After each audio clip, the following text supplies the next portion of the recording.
एक गांव के एक जंगल में पीलू और बंटी नाम के पति पत्नी रहते थे। उनका एक बेटा था टिल्लू। दोनों पति पत्नी हर छोटी छोटी बात में झगड़ा करते थे।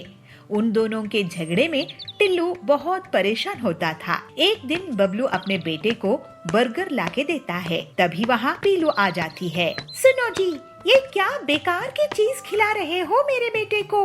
मैं तो इसके लिए ताजी सब्जियों वाला नूडल्स बना रही हूँ, लेकिन आप जानबूझकर इसे ये बर्गर दे रहे हो जिससे ये मेरा हाथों का नूडल्स नहीं खा सके। टिल्लू, तू ये फालतू का बर्गर कचरे में फेंक दे। मैं ये बर्गर अपने बेटे के लिए सबसे महंगे फास्ट फूड रेस्टोरेंट से लाया हूँ, और तुम होती कौन हो मेरे बेटे को भड़काने वाली? बेटा, तुम्हारी माँ की मैगी को तुम गड्ढे में फेंक दो। ये सुनकर पीलू बहुत गुस्सा हो जाती है और एक बार फिर से दोनों पति पत्नी झगड़ा करने लगते हैं। मम्मी पापा, मैं बर्गर और नूडल्स दोनों खा लूंगा, आप लोग झगड़ा करना बंद कीजिए। इसके बाद टिल्लू बर्गर में नूडल्स डालकर खाने लगता है। एक दिन बंटी पीलू के लिए हलवा लेकर आता है। पीलू, ये देखो, मैं तुम्हारे लिए तुम्हारा फेवरेट हलवा लाया हूँ। वाह जी, मैं भी आपके लिए आपकी फेवरेट चाय बना रही हूँ। अरे वाह मम्मी पापा, आप दोनों कितने प्यार से बातें कर रहे हैं।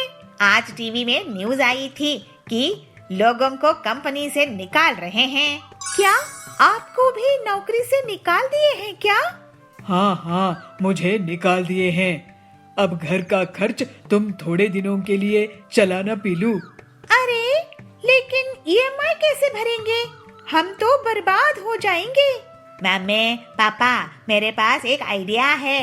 आप दोनों मुझे नूडल्स और बर्गर खिलाने के लिए झगड़ा करते थे ना, और मैं दोनों को मिलाकर खा जाता था। नूडल बर्गर खाना मुझे बहुत पसंद है, और सभी को नूडल और बर्गर पसंद आते हैं ना। क्यों ना आप मिलकर इसी को बेचने का काम शुरू कर दो। हाँ, ये अच्छा आइडिया है। हाँ, सभी बच्चों को नूडल और बर्गर बहुत पसंद होते हैं। ऐसे कॉम्बिनेशन पूरे जंगल में कहीं नहीं है। हमारी दुकान खूब चल निकलेगी। और जल्द ही दोनों पति पत्नी नूडल बर्गर की दुकान शुरू कर देते हैं। पीलू वेज नूडल्स, एग नूडल्स और चिकन नूडल्स बनाया करती थी, और बंटी बर्गर बनाया करता था, और वो कस्टमर्स को सर्व करने लगे। इस तरह से दोनों की दुकान बहुत अच्छे से चल निकली। पीलू और बंटी का झगड़ा अब बंद हो चुका था। दोनों में प्यार बढ़ने लगा था और वो लोग बहुत पैसे कमाने लगे थे।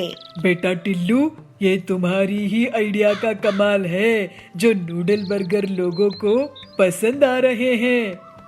हम खुद नौकरी करते थे, लेकिन अब हम लोगों को नौकरी दे रहे हैं। मेरे लिए तो आप दोनों का प्यार से साथ रहना ही सबसे अच्छी बात है। मम्मी पापा, आप हमेशा से ऐसे ही रहना। फिर पीलू और बबलू कभी भी झगड़ा नहीं किए और सब खुशी खुशी साथ रहने लगे। चिंकू खरगोश और पीहू हथनी दोनों भाई बहन हर वक्त फोन में ही लगे रहते थे। पूरा दिन बस मोबाइल में यूट्यूब पर वीडियो देखते रहते थे। एक दिन वह वीडियो देख रहे थे तो उन्हें एक नई गेम पबजी के बारे में पता चला। दोनों को उसका ट्रेलर बहुत अच्छा लगा तो पीहू हथनी ने कहा, चिंकू भैया देखो कितनी मस्त गेम है ना, चलो ना एक बार इसे डाउनलोड करके खेल के देखते हैं कि आखिर ये गेम कैसी है। देखने में तो बहुत अच्छी लग रही है, खेलने में कितनी अच्छी होगी ना। हाँ बहन, तुमने सही कहा। आजकल मैंने भी के बारे में बहुत सुना है। स्कूल में भी सब इसी गेम के बारे में बात करते रहते हैं। एक बार इसे खेल कर देख ही लेते हैं। और चिंकू खरगोश पबजी गेम को अपने फोन में डाउनलोड कर लेता है और उसे खेलने लगता है। दोनों भाई बहनों को वह गेम बहुत ही ज्यादा पसंद आती है और वह उस गेम में ही लगे रहते हैं। पीहू, यह तो सच में बहुत अच्छी गेम है। जैसे मैं गेम चाहता था ये तो बिल्कुल वैसी ही है। अब मैं इसे सीख जाऊंगा कि एक सोल्जर कैसे बन सकते हैं। बस फिर उस दिन से दोनों भाई बहन फोन उठाते और पूरा समय बस पबजी खेलते रहते। वह खाना पीना भी भूल चुके थे, पढ़ना लिखना भी भूल चुके थे। अब उन्हें अच्छा कुछ भी नहीं लग रहा था कि माँ मोना नीलगाय उनके पास आती है और उनसे कहती है, बच्चों तुम अभी तक तैयार नहीं हुए, चलो फोन नीचे रखो और तैयार हो जाओ। मम्मी अभी हमने पहले ये गेम खेलना है, पहले मैं इन सभी को मार दूं, उसके बाद मैं तैयार हो जाऊंगा। तुम दोनों का ये क्या चल रहा है? पूरा समय फोन में ही लगे रहते हो, खाना पीना सब भूल चुके हो तुम दोनों। चलो फोन नीचे रखो और स्कूल जाओ। मोना नीलगाय फोन छीनकर नीचे रख देती है और दोनों को स्कूल भेज देती है। स्कूल से आने के बाद दोनों बिना कुछ खाए, यहाँ तक कि कपड़े भी ना बदले, फोन में लग जाते हैं और पबजी गेम खेलने लगते हैं। शाम को जब उनके पापा सोनू भालू घर आते हैं तो मोना नीलगाय सब उसे बता देती है, बच्चों इस गेम को छोड़ो और बाहर जाकर खेला करो। अगर तुम फोन गेम्स खेलोगे तो सोल्जर कैसे बनोगे? जी इससे मैं सब कुछ सीख जाऊंगा। गेम खेलते हुए अपने पापा को जवाब देता है और थोड़ी देर बाद वह गेम जाता है, जिसके बाद वह चिल्लाने लगता है, ये विनर विनर चिकन डिनर, जय पबजी जय पबजी। अरे ये क्या बोल रहे हो चिंकू? पापा मैं गेम जीत गया हूँ ना, तो ऐसे ही सेलिब्रेट करते हैं इसे जीतने पर। सोनू भालू और मोना नीलगाय दोनों अपने बच्चों से बहुत परेशान हो गए थे। तभी अगले दिन सोनू भालू का छोटा भाई यश शेर घर पर आता है। वह एक आर्मी में सोल्जर है। वह अपने भाई को दुखी देखता है तो उससे कहता है, यश भाई क्या हुआ, आप उदास क्यों हो? अरे यश देखो ना, तुम्हारा भतीजा भतीजी पूरा दिन बस पबजी गेम खेलते रहते हैं, कहते हैं कि ऐसे वे सोल्जर बनेंगे। अब तुम ही उन्हें समझाओ कि ये गेम खेलकर कैसे कोई सोल्जर बन सकता है। इस गेम के चक्कर में तो वो समय से खाना भी नहीं खाते हैं। बच्चों तुम्हें आर्मी में सोल्जर बनना है ना? हाँ चाचा मैंने तो गन चलाना भी सीख लिया है, दिखाऊं आपको? बेटा यह तो सिर्फ एक गेम है, इसमें तुम असली गन कैसे चला सकते हो? इसकी तो तुम्हें ट्रेनिंग करनी पड़ेगी और जिसके लिए तुम्हें पहले सोल्जर बनना पड़ेगा। और सोल्जर बनना कोई आसान बात नहीं है। तुम्हें पता है मेरा दोस्त बहुत गेम खेलता था, उसे सोल्जर बनना था, मगर फोन गेम्स खेलने की वजह से वह बहुत मोटा हो गया, जिस वजह से वह सोल्जर कभी नहीं बन पाया। तो चाचा आप कैसे बन गए सोल्जर? यश क्योंकि बेटा मैं बाहर जाकर खेलता था, जिससे मैं फिट रहता था और एक सोल्जर बन पाया। और आज तुम ट्रेनिंग पर जाओगे तो वहाँ पर तुम्हें गन चलाना सिखाएंगे। गेम खेलने से तुम ये कभी नहीं सीख पाओगे। मैं समझ गया चाचा, अब से मैं ये गेम कभी नहीं खेलूंगा। फोन गेम सिर्फ कभी कभी अच्छे लगते हैं। अब से तो मैं बाहर जाकर ही खेला करूंगा और पढ़ाई भी करूंगा। और देखना एक दिन आपके जैसा सोल्जर बनूंगा और देश की रक्षा करूंगा, देश का नाम रोशन करूंगा। दोनों बच्चे समझ जाते हैं और पबजी गेम खेलना बंद कर देते हैं और बाहर बच्चों के साथ खेलना शुरू करते हैं। एक नगर में रिंकू खरगोश और भल्लू भालू रहते थे। दोनों में बहुत अच्छी दोस्ती थी। रिंकू को जंगल में जाने का काम पड़ता था। वहाँ पर एक चालाक और बदमाश पिग्गी रहता था। वो खरगोशों को लेकर शेरा को बेच देता था। पिग्गी जंगल में मिलने वाले खरगोशों को रास्ता भटका देता था और फिर उन्हें पकड़ लेता था। ऐसे ही एक दिन भल्लू और रिंकू जंगल में गए। भल्लू एक पेड़ के नीचे बैठ गया और रिंकू आगे चला गया। पिग्गी उसको छुप कर देखता है। वाह ये तो बहुत ही अच्छा शिकार है। और पिग्गी रिंकू के पास जाता है। अरे खरगोश भाई कहाँ घूम रहे हो? मैं तो किसी काम से आया हूँ, आप कौन हैं? मुझे लगता है आप रास्ता भटक गए हैं। मैं यहाँ पर सबकी मदद करता हूँ, खासकर खरगोशों की। लेकिन मुझे मदद की जरूरत नहीं है। ये सुनकर पिग्गी को गुस्सा आता है, लेकिन वो हंसने का दिखावा करता है। सोच लो खरगोश, कहीं लेने के देने पड़ जाएं। लेकिन भल्लू वहाँ आ जाता है। उसे देखकर पिग्गी चुप हो जाता है। क्या हुआ, आप परेशान कर रहे हैं मेरे दोस्त को? नहीं नहीं जी, मैं पास में ही हूँ, अगर मदद लगे तो बुलाना। दोनों दोस्त वापस नगर आ जाते हैं, लेकिन भल्लू को पिग्गी की बात खटक रही थी। रिंकू वो पिग्गी बदमाश है, तुम्हें उससे जान का खतरा हो सकता है। मुझे भी गलत आदमी लग रहा था, लेकिन मुझे तो जंगल जाना ही पड़ता है। इस बार तो तुम थे, अगली बार क्या होगा? मेरे पास एक आइडिया है। भल्लू रिंकू को एक अलार्म घंटी देता है। रिंकू उस अलार्म घंटी को अपने गले में पहन लेता है और थोड़े दिनों बाद वो फिर से जंगल जाता है और थोड़ी ही दूर में उसे पिग्गी मिलता है। आज मैं तुम्हें नहीं छोड़ूंगा। आज तो तुम्हारा बड़ा भालू दोस्त भी नहीं है जो तुम्हें बचा पाए। किसने कहा कि मेरा दोस्त मेरे पास नहीं है? पिग्गी रिंकू को पकड़ने के लिए आगे बढ़ता है। रिंकू अलार्म घंटी का बटन दबा देता है। भल्लू के पास अलार्म घंटी की तेज आवाज पहुंचती है। फिर भल्लू तुरंत ही रिंकू के पास पहुंच जाता है। पिग्गी भल्लू को देखकर डर जाता है और भल्लू गुस्से में पिग्गी की पिटाई कर देता है। भल्लू और रिंकू की सूझबूझ से अब पिग्गी पकड़ा जाता है और जंगल के रास्ते जाने वाली सभी जानवर सुरक्षित महसूस करते हैं।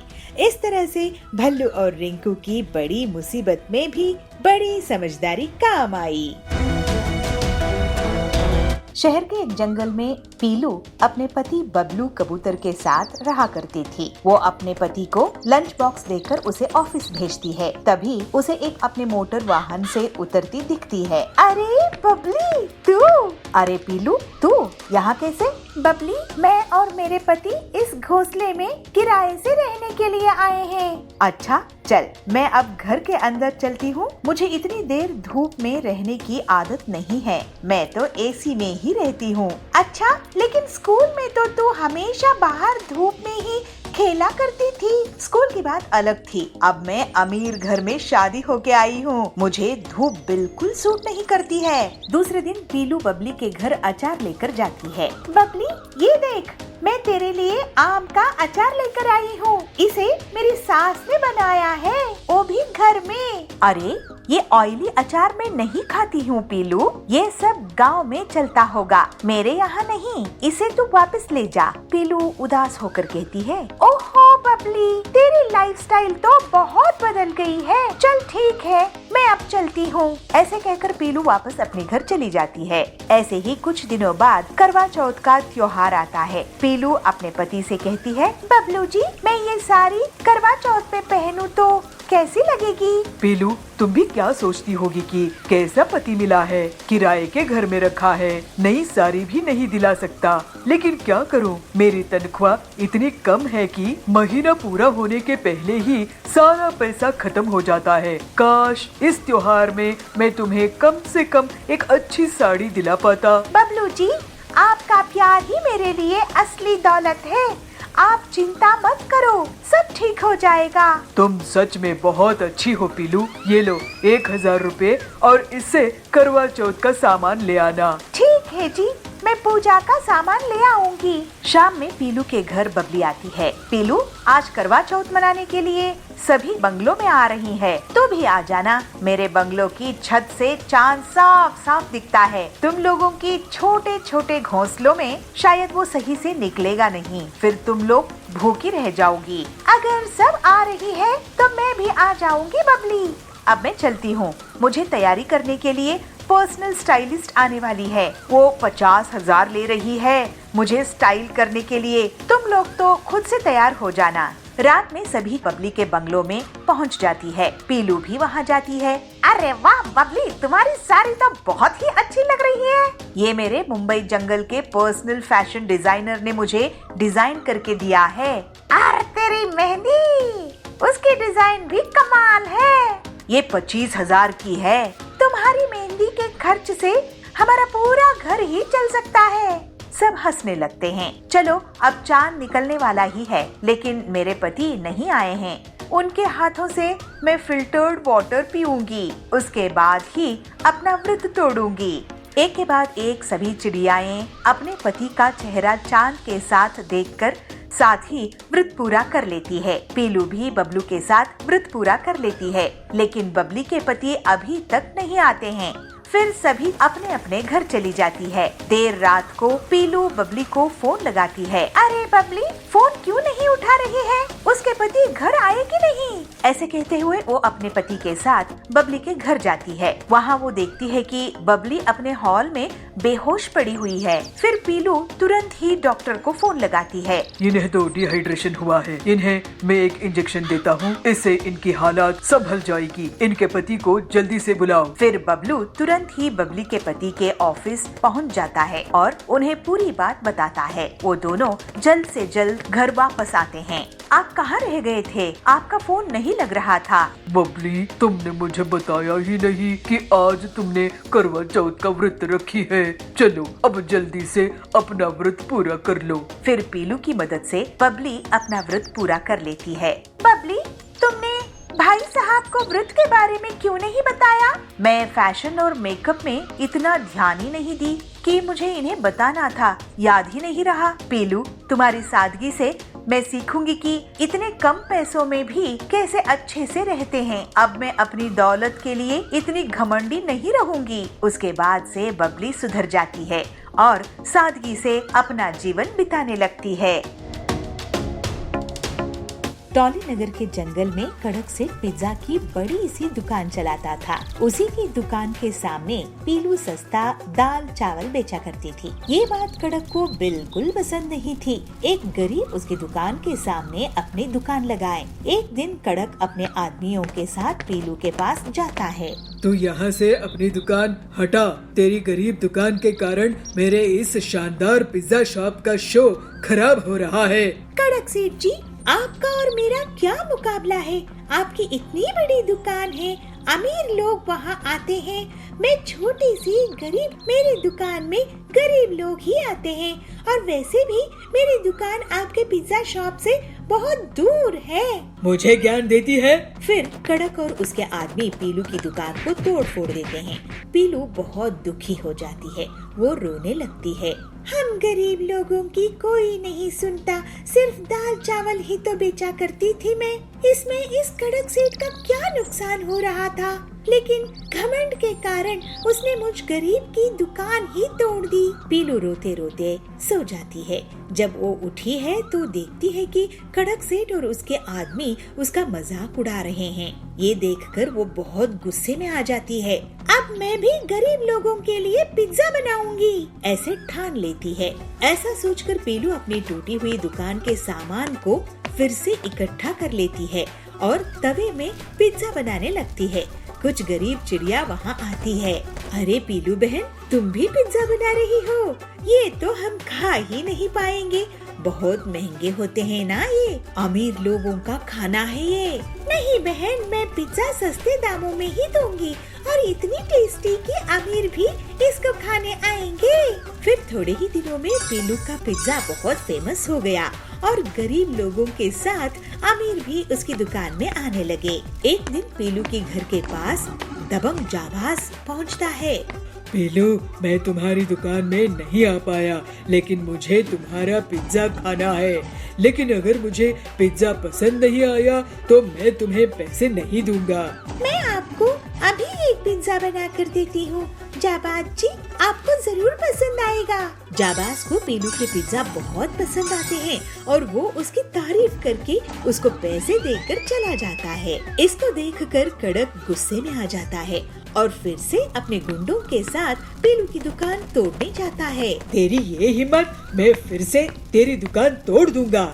लेकिन तभी वहाँ पर जाबाज आ जाता है और अकेले ही कड़क और उसके गुंडों को पिटाई कर देता है। इसके बाद जाबाज के डर से कड़क जंगल छोड़कर भाग जाता है और पीलू अपनी मेहनत और लगन के कारण पिज्जा की बड़ी सी दुकान खोल लेती है। इस तरह से पीलू हंसी खुशी रहने लगती है। बहुत समय पहले की बात है। एक स्कूल में मोंटी नाम का हाथी पढ़ता था।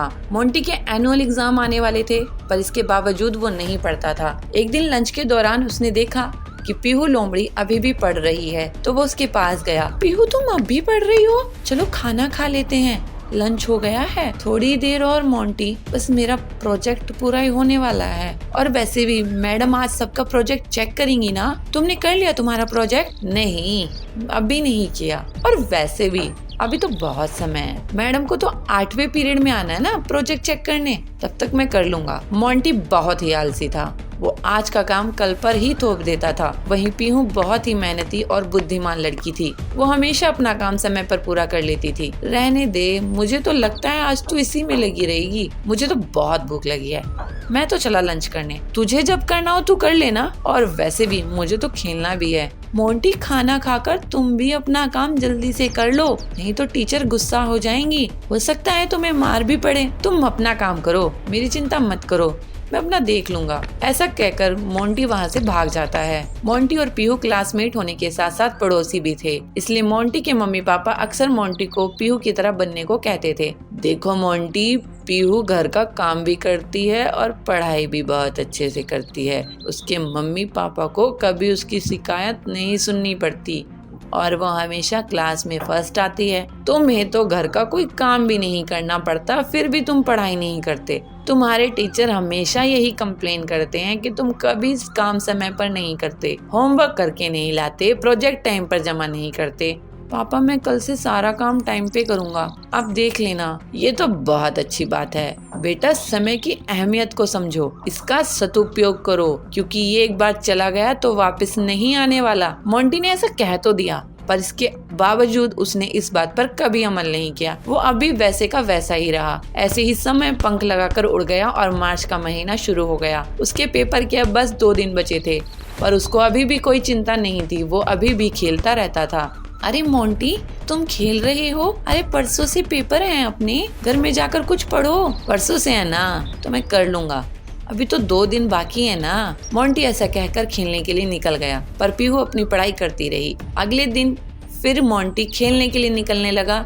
उसे देख फिर पीहू बोली, मोंटी तुमने सब पढ़ लिया क्या, जो तुम ऐसे घूमने जा रहे हो? नहीं, लेकिन आज रात को सब पढ़ लूंगा। मोंटी तुम खेलने मत जाओ, देखो मौसम कितना खराब है, मुझे तो लगता है बारिश भी हो सकती है, और अगर ऐसा हुआ तो लाइट भी चली जाएगी, इसलिए अच्छा होगा कि तुम अभी ही पढ़ लो। तुम तो खामखा डर रही हो। पीहू, ऐसा कुछ नहीं होगा, ये तो मौसम अभी साफ हो जाएगा, जरा से बादल हैं, अभी हवा चलेगी, सारा साफ हो जाएगा, और जरूरी नहीं कि हर बारिश होने से लाइट चली जाए। मोंटी ऐसा कहकर वहाँ से चला जाता है और अपने दोस्तों के साथ खेलने लगता है। शाम होते ही मौसम करवट बदल लेता है और झमाझम बारिश होने लगती है। मोंटी भागता हुआ अपने घर आता है तो देखता है कि घर में लाइट है ही नहीं। मम्मी, लाइट चली गई क्या?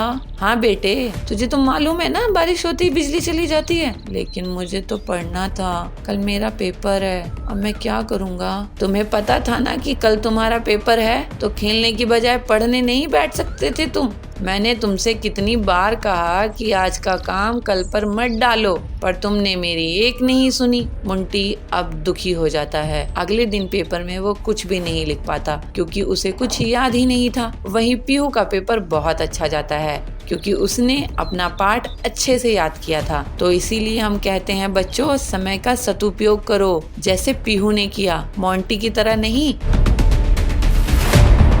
मिनीपुर गांव के जंगल में छोटी छोटी थी। उनके लिए सभी चीजें बहुत बड़े बड़े साइज होती थी। इसी गांव में पीलू रहती थी। पीलू अनाज उगाकर अपने पड़ोसी गांव में बेचा करती थी। पीलू के व्यवहार से सभी बहुत खुश रहते थे। लेकिन एक बार उस गांव में बहुत गर्मी हुई, जिसकी वजह से बहुत बड़ा सूखा पड़ा। भाइयों बहनों, आप सबको पता है ना कि इस बार बहुत बड़ा सूखा पड़ गया है। इस वजह से मैं आप लोगों के लिए फसल नहीं उगा पाऊंगी। जो भी फसल है वो मेरे गांव के लोगों के काम आएगा। अरे लेकिन पीलू बहन, हमारे गांव में अनाज नहीं उगता है, हम तुम्हारे ही भरोसे रहते हैं। अब तुम अनाज नहीं दोगी तो हम भूखे मर जाएंगे। ऐसा मत बोलो बबली बहन, चलो मैं तुम्हें हमारे खेतों की हालात दिखाती हूँ। फिर बबली पीलू को ले जाकर अपनी खेतों की हालात दिखाती है। उनकी जमीन में इतना पानी नहीं था कि वो लोग खेती कर सके। पता नहीं बहन, अब मैं क्या करूं? अब तो भगवान ही हमारी रक्षा कर सकते हैं। फिर पीलू दुखी मन से वापस जाती रहती है। जंगल में उसे एक साधु महात्मा बेहोश मिलते हैं। पीलू उनकी हालात देखकर घबरा जाती है। वो जल्दी से पास के एक छोटी सी पानी की धारा से अपनी चोंच में पानी भरकर लाती है और उड़ उड़कर साधु पर डालती है। साधु होश में आ जाते हैं। अरे मुझे किसने बचाया? मैंने साधु जी।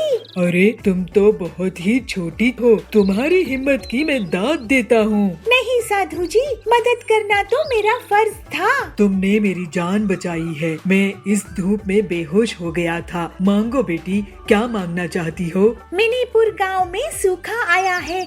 आप मुझे ऐसा वरदान दी कि मैं नन्ही भूखी चिड़ियों की मदद कर सकूं। इसके बाद साधु पीलू के लिए 3 ट्रैक्टर टैंकर प्रकट करते हैं और बताते हैं कि इनका पानी खत्म नहीं होगा। पीलू उन्हें देखकर खुश हो जाती है और उन्हें लेकर जाती है। देखिए बबली बहन, आप लोगों के पानी की परेशानी खत्म हो गई। इसके बाद पीलू उन नन्ही खेती सिखाती है और उनके साथ खेती करती है। साधु के वरदान और पीलू की मेहनत से खेत हरे भरे हो जाते हैं। चलिए अब से आप लोग खुद की फसल उगा सकेंगे और कोई कभी भी भूखा नहीं रहेगा। अब तुम भी यही रहने आ जाओ पीलू बहन। ऐसे बबली आग्रह करती है। सब हंसते हैं और पीलू और बाकी सब लोग बिना किसी तकलीफ के रहने लगते हैं।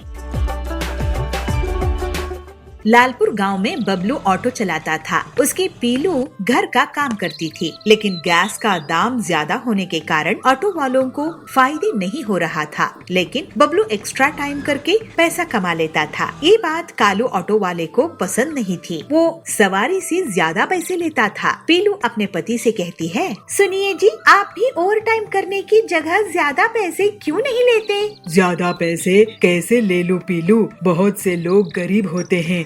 थोड़ी मेहनत कर लेता हूँ, अपना काम बन जाता है। लेकिन समय रहते आप समझ जाइए, क्योंकि हमें पैसों की जरूरत तो पड़ने वाली है ना।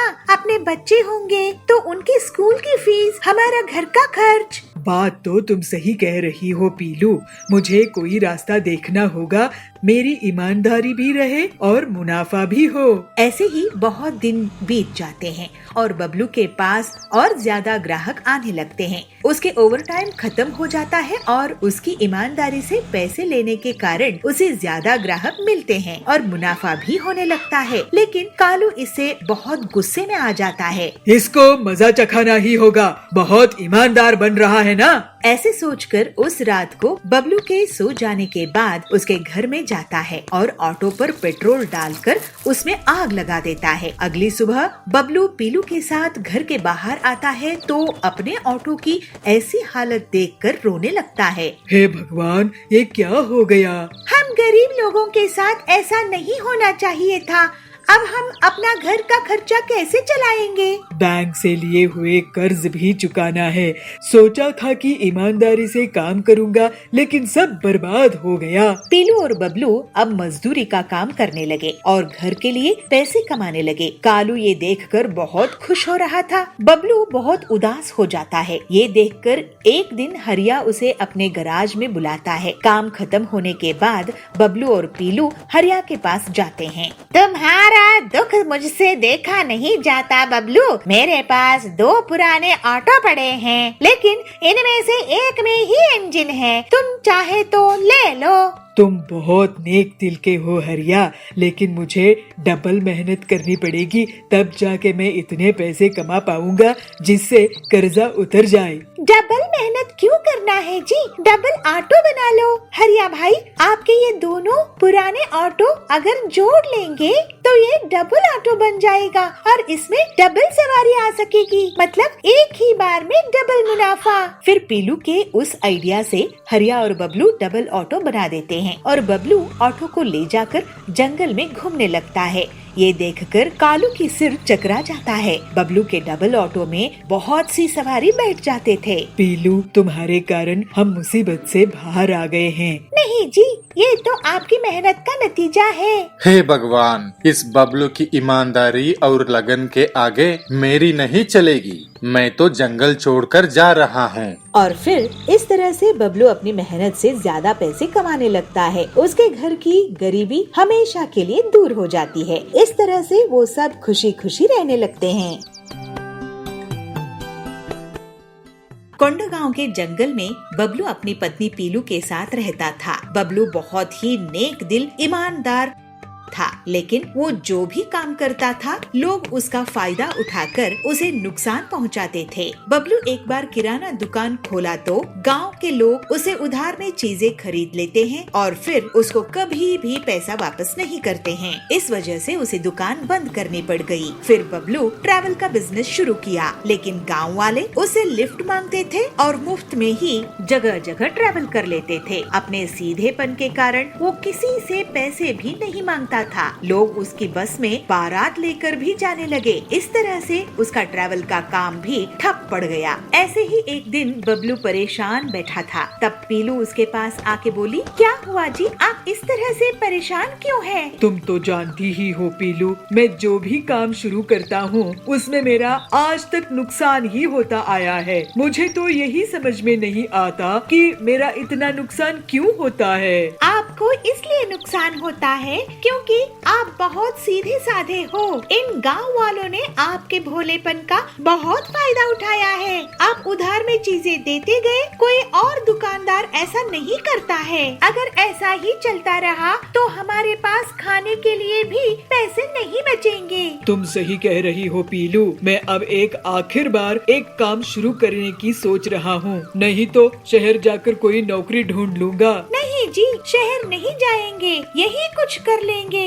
ठीक है, लेकिन एक आखिरी बार मैं कोशिश करता हूँ। कुछ दिनों बाद बबलू पीलू से कहता है, पीलू, मैं बाजार घूमकर देख रहा था कि कहाँ क्या मिलता है। मैंने पाया कि हमारे गांव में फलों की दुकान तो है ही नहीं। गांव वाले पड़ोस के गांव से फल खरीद कर लाते हैं, इसलिए मैं सोच रहा हूँ कि मैं फलों की एक दुकान लगा दूँ। ये तो सच में बहुत अच्छा आइडिया है, लेकिन इस बार आप किसी को उधार नहीं दोगे। नहीं, अब मैं अपनी आखिरी जमा पूंजी लगा रहा हूँ, इसको मैं बर्बाद होने नहीं दूंगा। फिर जल्द ही बबलू अपनी फलों की दुकान खोल लेता है, लेकिन बहुत से गांव वाले अभी भी उससे बिना पैसे दिए फल ले जाते थे। एक दिन पीलू भी उसकी दुकान में इसीलिए बैठ जाती है कि लोग बिना पैसे दिए फल ना ले जा पाए। एक दिन हरिया काका उनके यहाँ आता है। पीलू, तुम्हारी दुकान में ड्रैगन फ्रूट है क्या?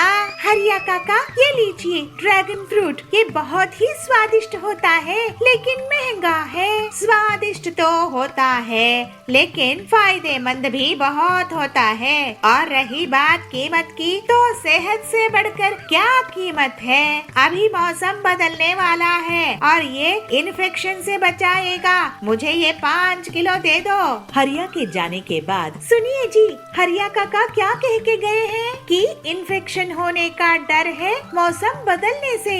हाँ, अगर ऐसा होगा तो ड्रैगन फ्रूट से लोगों को इन्फेक्शन होने से बचाया जा सकता है। इसका मतलब हम और ड्रैगन फ्रूट बेच सकेंगे। देखो, गांव वाले ऐसे ही इसे नहीं खरीदेंगे। हम क्यों ना फ्रूट सलाद बनाकर बेचे। कुछ ही दिनों में लोगों को इन्फेक्शन होना शुरू हो जाता है और हरिया काका सबको ड्रैगन फ्रूट खाने की सलाह देता है। इस तरह से बबलू और पीलू की दुकान में लोग इकट्ठा होने लगते हैं। सुनिए, मैं आप लोगों को अब से मुफ्त में या उधार में कुछ नहीं दूंगा। आपको अपनी सेहत का ख्याल रखना है तो पैसे देकर फ्रूट सलाद लो। बबलू की बात सुनकर लोग सोच में पड़ जाते हैं, लेकिन फिर इन्फेक्शन से बचने के लिए वो बढ़ चढ़कर पैसे देते हैं। इस तरह से लोगों की सेहत भी सुधारने लगती है और लोग अब सबक ले लिए कि कोई भी अच्छी चीज मुफ्त में नहीं आती। फिर कुछ ही दिनों में बबलू और पीलू बहुत अमीर हो गए और बबलू ने सुपर स्टोर शुरू किया। अब से गांव वाले उससे पैसे देकर ही सामान लेते थे। इस तरह सभी खुशी खुशी रहने लगे।